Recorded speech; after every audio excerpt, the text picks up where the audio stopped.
Hello and welcome to my second part on the Fokker-Plank equation, in which we'll be seeing our use in physics. If you watched my first video last week, you'll see that we came out with this. Sorry, my handwriting is, I'm sure, the key telling point of how I came out with GCSE English with a grade 6. There you go. That's the Fokker-Plank equation that we derived in the previous episode. And first of all, we're going to derive the Onsager-Matchloop action. I hope I'm saying that right. And then we are going to use the Ornstein-Uhlenbeck process to discover from this the probability of a stochastic particle and some actual use in physics. We'll look at the most probable path for a particle in a harmonic trap, just as a case study, so to speak. Anyway, so we can begin with the Ito stochastic differential equation, which is x dot is equal to mu of x plus sigma of x eta of x, which I'm going to butcher. That's okay. Eta of t, sorry. So this is our Ito equation, Ito SDE, and now we can discretize our time into n intervals of length. The letter that I may not know the name of, it is possibly also an eta. Epsilon, sorry. That's abysmal for me not to know. But it is epsilon. So we can say that epsilon is equal to ti plus 1 minus ti, and so xi plus 1 minus xi is equal to mu xi epsilon plus sigma xi eta x just eta I epsilon's more like that, yeah. And we can just note that eta I is approximate is n of 0, 1 over epsilon, and therefore that shouldn't still be in a bracket, therefore, because this is just a footnote, that sub I, eta sub I epsilon is approximate is n of 0 eta epsilon, sorry. Now, dividing both sides, or rather treating eta as our noise term, we can say that x of I plus 1 minus x of I over epsilon, yep, got it, is equal to mu sub I plus sigma I eta I. I promise that's a sigma, not a 6. And if we then here solve to get the noise variable on one side, which is eta, I is equal to subtract and then divide, so 1 over sigma xi, remember these are functions, multiplied by xi plus 1 minus x of I over epsilon minus mu for x of I. So now we have, at some distinct time, our noise variable, and what we can now do is we can run a product summation to find the probability of this noise path. So what are we going to do? Define P curly brace. That's a really bad curly brace. Curly brace of eta as that's fine. The product summation from I equals 0 to n minus 1 of 1 over roots. Oh no. Root 2 pi over epsilon, and then the exponential of minus e squared I over 2 times 1 over epsilon, and ignoring the coefficient of, or the constant of proportionality, we can say that P eta, oh goodness, eta in curly brace is proportional to the exponent of minus eta over 2 sum I equals 0 to n minus 1 of eta squared sub I. Yeah, that should be fine. So that's useful to know. And we can sub this into our expression for the noise variable, or rather sub in our expression for the noise variable and say that therefore that is proportional to, I'm going to write it over here because I won't have enough space, exponential of minus e to that'll do, I equals 0 to n minus 1 of this 1 over sigma x sub I x sub I plus 1 minus x sub I all over eta minus mu. I can write that one then if you want. Probably should, considering I did on the other one. That's squared, and then that ends our exponential. It's quite a big exponential. But the fact that we have an exponential and then a sum, and this sum is a discretization of something, that's promising, because we're at least coming towards some kind of exponential of an integral, which is good. We're going in the right direction. We're getting towards physics slowly.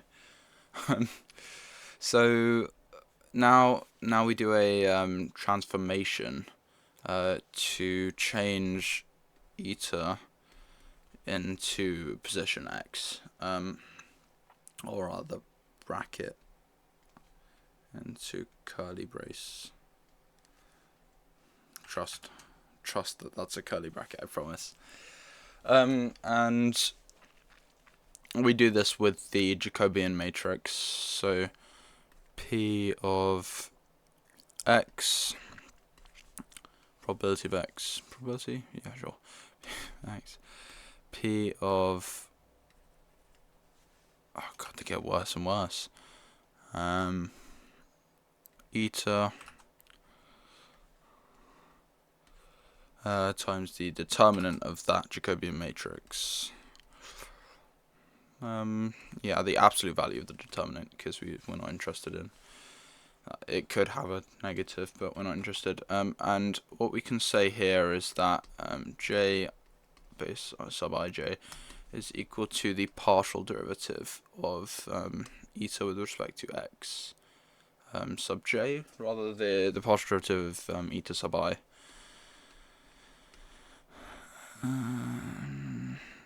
That's sub I, sorry. And from our discretization that we did earlier, when we're taking the partial derivative with respect to x, all we get there is that this partial derivative is equals, or rather, if we let j equal to I plus 1 in this juncture, one might say, we can say that the partial of eta sub I over partial x of I plus 1 is equal to 1 over eta sigma of x sub I. And that's just by taking the derivative of what we had above, which is somewhere, here it is, that. Feel free to have a go and see what it comes out to. Now, moving on, we can actually find the determinant of J. The Jacobian matrix is bidiagonal, and so the determinant is the product of those diagonal terms, so it's fairly simple. We can say that, oh goodness me, determinant of J, that being the Jacobian, is the the summation of from I equals 0 to I equals n minus 1 of 1 over eta, epsilon sigma of x sub I, which is that expression that we had before, exponent of the sum from I equals 0 to n minus 1 of the natural log now, because we're exponenting and then unexponenting of that expression of 1 over eta sigma of x sub I, close bracket, which is the exponent of minus the sum from I equals, why are you writing n? Because I'm thinking of the n up there. Ln sigma of x sub I plus c. C will be, some constant. What else would it be? And just a note on this, the standard Jacobian here, it corresponds to the Ito integral, but variational calculus follows, of course, the standard chain rule, which corresponds not to the Ito integral, but to the Stratonovich? I'm never sure how to say. I think Stratonovich. Stratonovich. It is Stratonovich, sorry. To reconcile this, we shift the evaluation point to the midpoint. This will be mean x, so x bar being xi plus 1 plus xi over 2, and that just allows us, well, rather we can then say that the conversion from Ito drift mu to Stratonovich drift mu sub s of x is mu of x minus a half times the deviation of x, multiplied by the derivative, the first derivative of the deviation, and subbing that back into the square term, we get that 1 over 2 sigma squared of x dot minus mu all squared is roughly equal to 1, or is approximate 1 over 2 sigma squared x dot minus mu sub s minus a half. Goodness me, that was not a half, that was a 1 and then a weird 2. Half sigma and then sigma prime all squared. And we also get some residual term when we expand that square. And now there's a curly L, and I'm not going to be able to draw that, so we're just going to say that that was pretty good. Oh, I can draw curly L's. Oh, that's really cool. Correction. It's equal to a half times the derivative of mu, where that's not for some constant deviation, or in fact generally half times the divergence of mu, and hence hence, could you call it hence? There's a bit of manipulation that's left here, but essentially if you perform the transform, we can end up, or it shows, I'll leave this to you guys to have a go at, if you're really that curious, but we actually can show that the resulting action with respect to the position is the integral between the times, so t equals 0 and t1,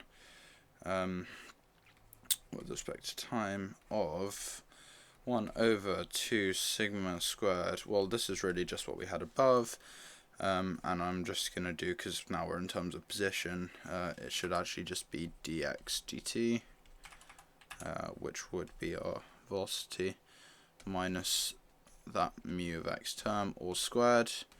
Oh no, I've run out of space. Wait, it's fine. Yep. And go over there. Yeah. No, it didn't get the 2. The squared term even. The 2. Plus a half. Yeah. Plus. Oh, why is it all weird now? No, don't. Goodness gracious. Sure. Oh, it's because I clicked that pen instead of the other pen. Sorry, rubbish Microsoft app. Plus, yeah, that term that the correction term, which is half times the derivative of mu with respect to position. And we can close that bracket. And this is somewhat similar. Well, this is our action essentially. And so there we've defined the action from the Fokker-Plank equation, which is pretty cool. What I'd like to continue now to do is show an actual case study, because at least when I did this and I went through with this, I thought, well, this is rather abstract, and I think for this it's quite beneficial to at least see how it would be used in a genuine physical application, because then you would see how you can apply the Euler-Lagrange equation to it to solve for a system. So what we're going to do is we're going to define our system with the Langevin equation, where the first derivative of x is minus gamma. That's going to be my gamma, because I'm not good at drawing gammas. Gamma x plus the the root of 2d, which is our constant diffusion, so that would actually be sigma squared, n of t, n, gosh, eta of t, sorry, and what we've done here is that this is our mu of x and this is our sigma squared, so that's essentially our, well, to be honest, this is more so the equation we had right near the beginning, which is the standard STE, right up there.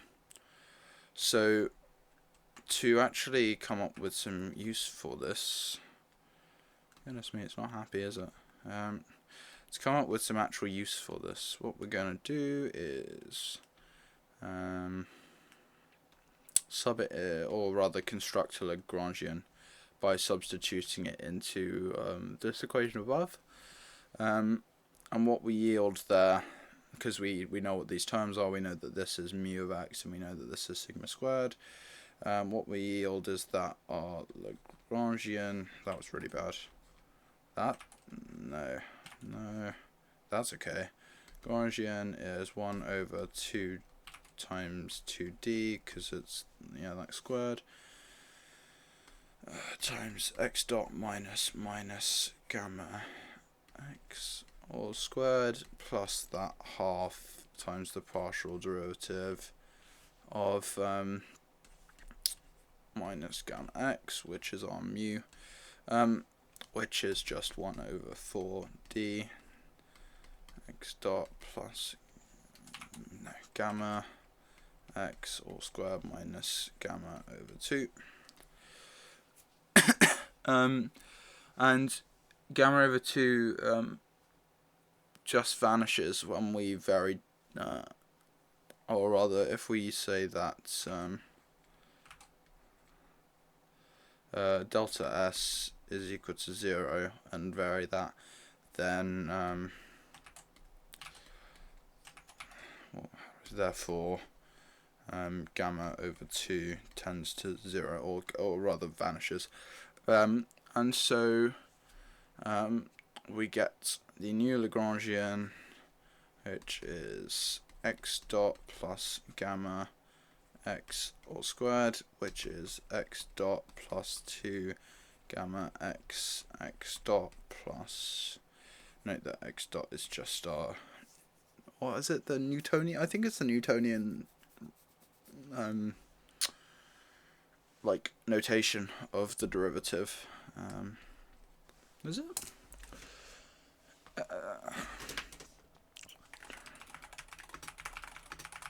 Derivative notation names. Oh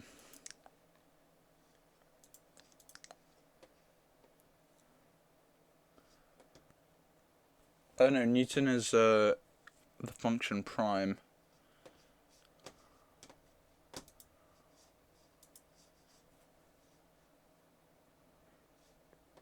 It's unimportant, but it has made me curious now. It is Newtonian notation. Lagrangian notation is with the prime next to. Okay, so Google lied to me. Okay, well there we go. It is Newtonian notation, meaning the first derivative of the position. So in this case, that would be the velocity. Anyway, now we have the Lagrangian, we can use our Euler-Lagrange equation. So the derivative with respect to time of the derivative of the Lagrangian with respect to velocity minus the derivative of the Lagrangian with respect to the position should be equal to 0. Well, it definitely is equal to 0. Now I'm going to split this up, and first of all we're going to calculate this with respect to the velocity is equal to the partial derivative with respect to x dot of x squared plus 2 gamma x dot plus, and of course partial derivatives, that's constant and that's also constant, and hence we get 2 x dot plus 2 gamma x. Now we want to calculate what the derivative of that then is with respect to time, and so dt of 2x dot plus, that should be dot, no it shouldn't, sorry, 2 gamma x is just 2x double dot, or rather the 2 times the acceleration plus 2 times gamma times our velocity. Now moving on, the last thing I like to calculate is, or rather the last thing I like to see what it is the derivative of the Lagrangian with respect to position. So that would just be the derivative with respect to position of that Lagrangian plus 2 gamma x dot plus gamma squared x squared, which is 0 plus 2 gamma x dot plus 2 gamma squared x. Yeah, so that's what we're left with. I'll just leave it, 0 doesn't really matter. 2 gamma x, the 2 gamma times the velocity plus 2 gamma squared times the position. And now we can just pull that equation together. So 2 times the acceleration plus 2 gamma times the velocity minus 2 gamma times the velocity plus 2 gamma squared times the position is equal to 0. those terms should cancel out, and we end up with 2 times the acceleration minus 2 gamma squared times the position is equal to 0. Divide everything by 2, and hence the acceleration of the particle minus gamma squared times the position is equal to 0. So we have an equation. Now, well, we have a second order differential equation here. For those of you who've done differential equations, you might know that for an equation like this, the general solution is something that will be very useful, because we can let's start by writing it out. X of t is equal to a times, I'll just use standard notation for a general solution, e to the gamma t plus b times e to the minus gamma t. That is a helpful definition because it looks an awful lot like a certain class of trig functions, the hyperbolic functions, and so now we'll take a boundary conditions example, which will be that finding the probable path for a particle in a harmonic trap, and so if we find the MPP for the fluctuation from x equals 0 at t equals 0 to x equals x sub f at t equals capital T, we know that our boundary conditions, I'll just write BC, x of 0 equals 0 and x of t equals x sub f. And if we apply our first boundary condition, x of 0 equals a times e to the 0 plus b times e to the 0 equals a plus b, and we know that's equal to 0 equals 0. Hence a is equal to minus b. That will be useful in a moment, or in fact it's probably more useful, just think of what's coming out, b equals minus a. And now if we apply our second boundary condition, this is where we start to get things that are useful. X at t is x sub f, plugging that into what we have up there. You can go through and do the algebraic manipulation. I ignore it because I think it's fairly obvious what it will turn into. If we have e to the something plus e to the minus something, that's a hyperbolic trig function. So we actually end up with x sub f of 2 sinh gamma capital T. Obviously that's our term up there once t is subbed in as big T. And so now if we substitute that back into our original equation, we know that b is equal to minus a, and hence x of t is equal to x f over 2 sinh of gamma capital T to sinh of gamma t. Now those just multiply top and bottom, 2's cancel out, and we can take that out, and we can say that it's equal to x sub f of sinh, I've written sinh, sinh. It confuses me when I say it, because it should be S-I-N-C-H, because it's cinch, but it's not, it's sinha. In some secondary schools, I think they call it shine, which I find really funny, but shine and kosh, but I know them as cinch and kosh. Anyway, over cinch. Have I done it wrong again? I've written cinch of gamma large T. Anyway, that provides our final equation, x of t where x of, in those boundary conditions that I said above, where x of 0 equals 0 and x of t equals x sub f. And that is how you can actually solve real particle problems in classical mechanics using such an equation as the Fokker-Plank equation. And it's a complete over-engineering, and I'm sure that this proves unnecessary for something so simple. Like, you could just solve this, with a basic Newtonian method, or probably even easier for something like this with like a Hamiltonian or something. But regardless, yeah, everything looks correct. This confirms that the most probable way to fluctuate away from equilibrium is just to reverse the deterministic relaxation path, hence exponential decay.